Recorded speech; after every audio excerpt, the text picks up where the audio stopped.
Reunions promise healing and reenact harm. You know this in your body before anyone speaks. The hopeful pull, the old tightening, the silent bargain you swore you wouldn't sign again. Homecoming sells repair, but the fine print is familiar. Someone will hold the family's pain so the picture looks clean. Someone will swallow truth so the toast sounds sincere. It has always been you, the one drafted to carry heat that never belonged to you. That is the reunion trap, a cycle dressed in virtue. It waves banners that say family, forgiveness, peace, while quietly arranging the same roles in the same order. In Jung's terms, the persona smiles for the photograph while the shadow paces in the basement, and the scapegoat becomes the container. Your clarity becomes their discomfort. Your boundaries become their accusation. Your absence becomes their emergency. You feel the gravity before the door opens because the play began long ago. Here's the truth beneath the choreography. Systems protect themselves. When anxiety rises, projection moves it. What the group refuses to own gets pinned to the nearest back. You were chosen not because you were weak, but because you were awake. And because you were awake, you were useful. They needed a mirror they could blame. They needed a conscience they could call cruel. They needed you to keep the dream intact while you bled at its edges. So let's name what actually pulls you back. There are 5 scripts that sound like love yet bind like rope. They flatter hope, recruit guilt, hijack duty. They arrive with warm smiles and old debts. If you don't hear them, you repeat them. If you can hear them, you can refuse them. And when you refuse them, something rare happens. The picture blurs, the truth breathes, the spell loosens. This is not a call to war. It is an invitation to individuation. We will expose those scripts and then practice a different light. Honesty that does not scorch but illumines. You will not be the family's fire extinguisher or its fuel. You will be a lamp, steady, clear, and finally your own. Families behave like organisms. They protect equilibrium first and truth second. When anxiety rises, the system redistributes heat, and the person with the most awareness, the softest conscience, or the oldest charge ends up as the radiator. That radiator is the scapegoat, the one who sweats out what everyone else will not face. Before the doorbell even rings, a choreography begins. Smiles widen, shoulders lift, topics shrink to safe sizes. What looks like welcome is often management. It feels warm, but it herds you toward the old gate. In Jung's language, the persona stands at the threshold wearing its holiday face, while the shadow watches from the hallway mirror. To keep the picture clean, the group assigns you the role of container. Your noticing becomes excess. If you decline the part, the system feels endangered, because what has been exiled threatens to return as conflict, grief, envy, or grief's angrier twin, contempt. You did not audition for this role. You were useful for it. Sensitive kids read weather early. Competent teens patch holes. Adults with language for patterns get drafted as translators. The family homeostasis seizes on those strengths and turns them into obligations. Your generosity becomes a pipeline. Your insight becomes surveillance. Your leaving becomes betrayal. The reunion pretends to be a clearing. In practice, it is a ritual that resets everyone to factory settings. Notice the archetypal cast that tends to assemble around the table. There is the devouring mother, whose love feels like a warm net you cannot slip. There is the absent or tyrant father, who controls by distance or decree. There is the golden child, appointed to confirm the myth of success. There is the trickster aunt or uncle, who deflects tension with jokes that cut. And there is you, the scapegoat, the one asked to bleed credibility so the shrine of harmony looks intact. When stress rises, the masks fuse to the face. Everyone senses the price of honesty and presence. Reunions have their liturgy. Nostalgia fog rolls in. Remember when? Selective amnesia edits scenes that do not flatter the myth. Humor arrives as a blade wrapped in velvet. Piety substitutes for repair. Family is sacred, which often means inquiry is forbidden. If you bring a memory that does not glow, the room treats it like smoke near the sprinkler system. I have watched the same physics in clinical work and inside myself. When a system cannot metabolize shadow, it chooses a stomach. Projection is a digestive shortcut. Push the undigested into one body and call the ache their floor. The chosen one will look intense, upset, difficult, because carrying other people's heat makes anyone flush. To mistake that flush for the problem is to confuse fever with infection, so you arrive already interwoven with expectation. Your body knows, even if your mouth is smiling. The throat tightens, the jaw sets, breathing drifts into the top ribs. Some part of you rehearses lines that will keep the peace. Another part rehearses the exit. Meanwhile, the room scans you for compliance. If you hold the mirror too steadily, someone will tap it, joke at it, call it heavy. The aim is not to hurt you. The aim is to keep the dream from cracking. Pain is tolerated, change is not. You deserve a better map than be nice or burn it down. There is a third path. Before we walk it, we need to make the machinery visible. In a moment, we will name the 5 scripts that are most likely to pull you back into the role. They will sound like affection, duty, or peace, and that is why they work. When you can hear their music without dancing, you recover choice. When you recover choice, the organism changes, or it shows you that it does not want to. Either way, you are finally free to leave with your center intact. You will hear 5 scripts at reunions, each dressed like care, each engineered to reinstall your old role. They do not begin as threats. They begin as warmth, memory, duty, or relief, and precisely because they echo virtues, they are persuasive. If you can name them in real time, you can step aside while they rush past. Naming is an exorcism. First comes the warm blanket. It sounds like we have all grown. Come just this once. It arrives with photos and recipes, the soft proof that time heals by itself. Psychologically, it floods your nervous system with belonging, washing over the specific histories that needed repair. It hooks loyalty and hope, 2 beautiful qualities that become shackles when they erase memory. Your somatic tell is paradoxical. You soften, then dread curls underneath. The mythic image is the lotus eaters, pleasant forgetfulness that dissolves purpose. If you feel that sigh, pause rather than drift. Return to breath, then comes the rewrite. It sounds reasonable, adult, diplomatic. It says, it was not that bad, you were sensitive, everyone tried. The function is simple, erase evidence so the persona can keep its smile. It recruits your fair-mindedness. You want to be reasonable, so you discard your own record. The body signal is heat rising into the face, then a small fog of self-doubt. Imagine a wall freshly painted over the same crack that returns after every rain. Truth is not cruelty. Third is the holy errand.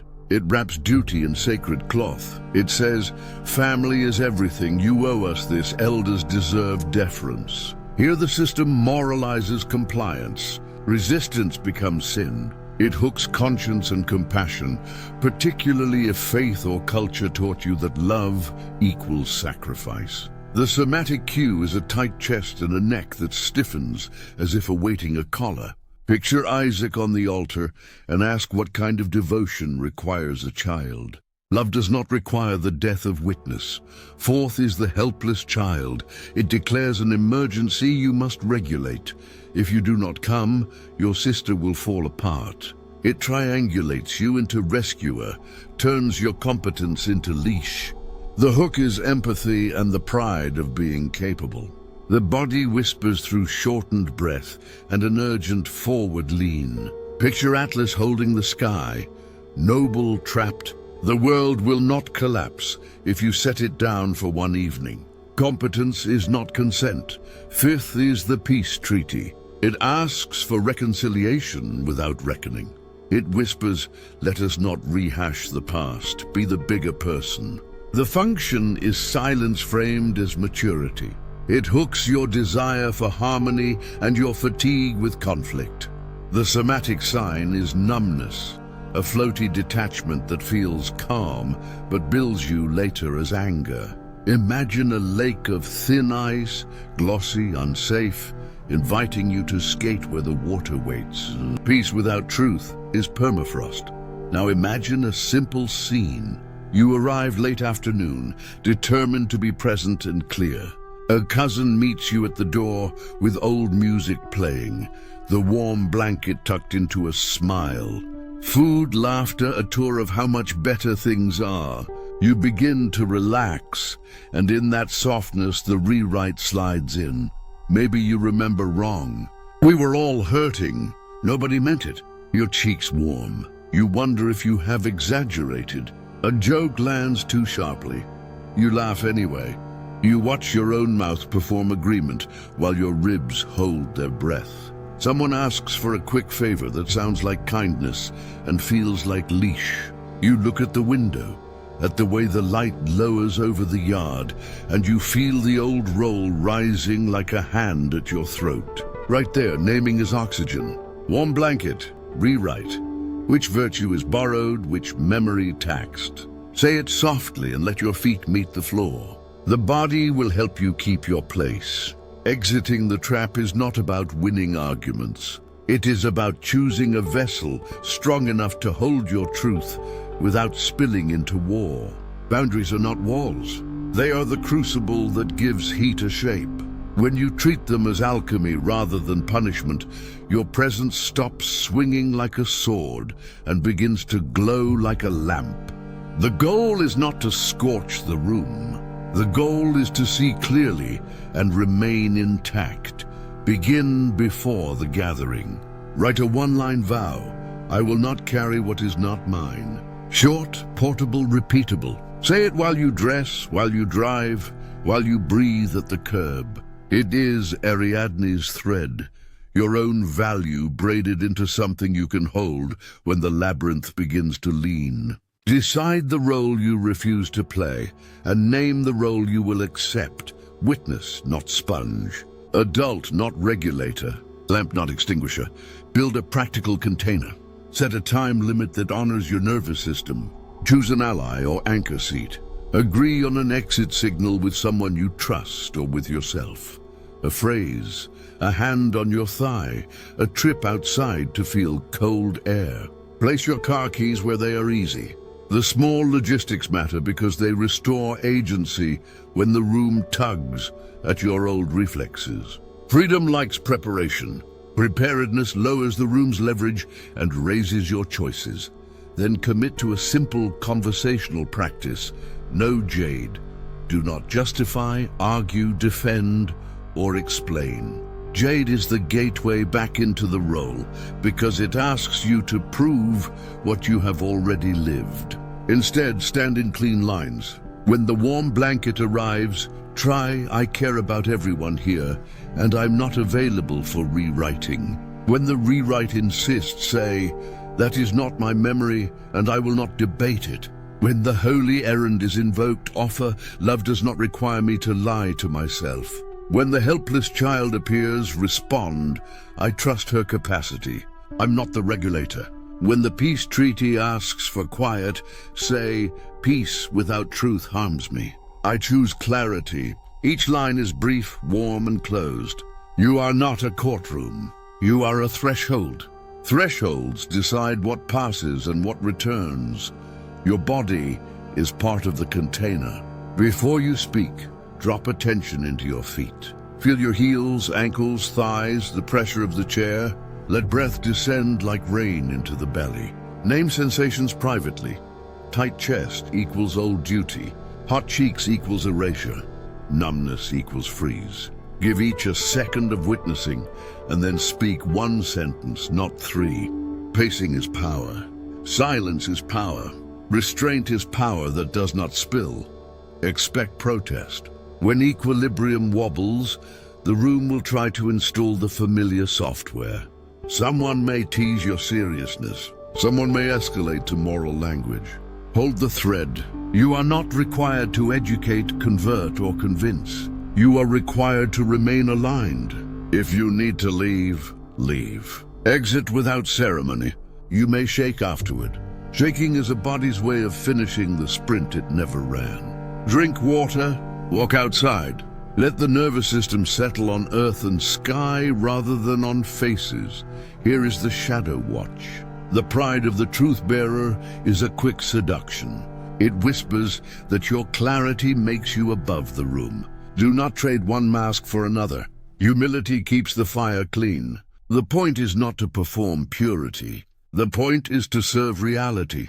Say quietly inside, I could be wrong. This sentence does not weaken your boundary.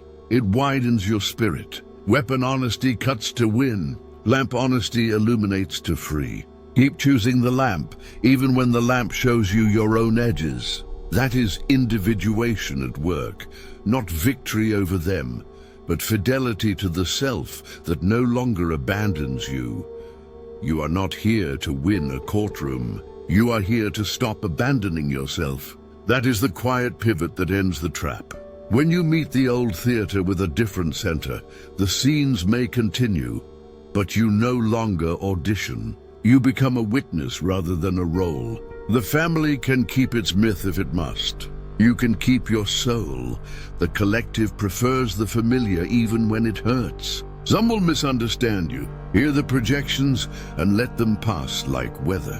When you refuse to lie to yourself, you do not need to lie to anyone else. Honesty turns gentle because it is no longer trying to win. Picture the end of the evening. You step outside and the air is cooler than the room. You feel the slight tremor of effort, then the steadiness that follows. The house behind you glows in windows. Inside, patterns continue. You do not curse them. You hold your own flame. It is small, but it is yours, and the task is to guard it. Some will follow later.